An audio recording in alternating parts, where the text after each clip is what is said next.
പല അധ്യാപകരും പലപ്പോഴും പരാതി പറയാനുള്ളതാണ്.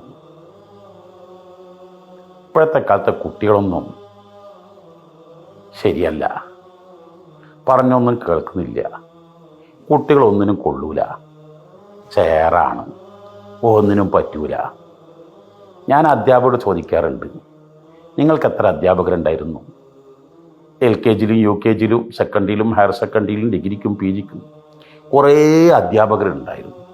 പക്ഷെ നിങ്ങളിന്ന് സ്നേഹത്തോടെ മനസ്സിൽ കൊണ്ടു നടക്കുന്ന എത്ര അധ്യാപകരുണ്ട്?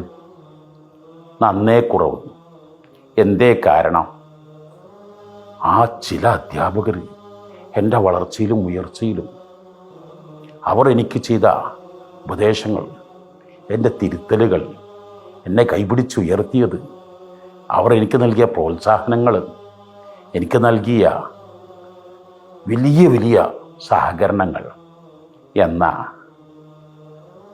നിങ്ങൾ നിങ്ങളുടെ ശിഷ്യന്മാർക്ക് എത്ര പ്രോത്സാഹനങ്ങൾ നൽകി?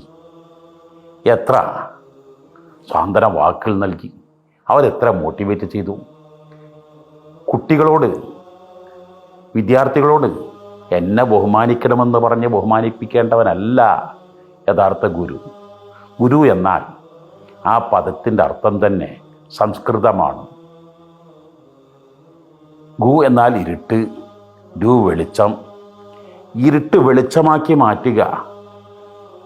രാത്രി കൂരിരുട്ടാണ്, എല്ലാം നശിച്ചു, ഇനി രക്ഷയില്ല എന്ന് കരുതി നേരം പുലരുമ്പോൾ എന്തൊരു പ്രഭാതം, എന്തൊരു ആഹ്ലാദം, എന്തൊരു സന്തോഷം എന്ന പോലെ ഇരുട്ടു ലോകത്തുനിന്ന് വരുന്ന കുട്ടികളെ പ്രഭാതമാകുന്ന വെളിച്ചത്തിലേക്ക് നയിക്കേണ്ട അധ്യാപകനാണ്, അത് ചെയ്തു കൊടുക്കുന്ന അധ്യാപകനാണ് യഥാർത്ഥ ഗുരു.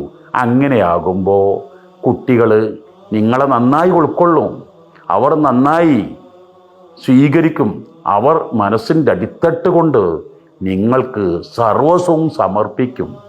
ഇവിടെ തിരുത്തേണ്ടത് കുട്ടികളെയല്ല, ഓരോ അധ്യാപകനും തിരുത്തേണ്ടത് തന്നെയാണ് തിരുത്തേണ്ടത്. തൻ്റെ സമീപനമാണ്, തൻ്റെ ശൈലിയാണ്, തൻ്റെ വാക്കാണ്, തൻ്റെ ആക്ടിവിറ്റീസാണെന്ന് മനസ്സിലാക്കുന്നത് വളരെ നന്നായിരിക്കും.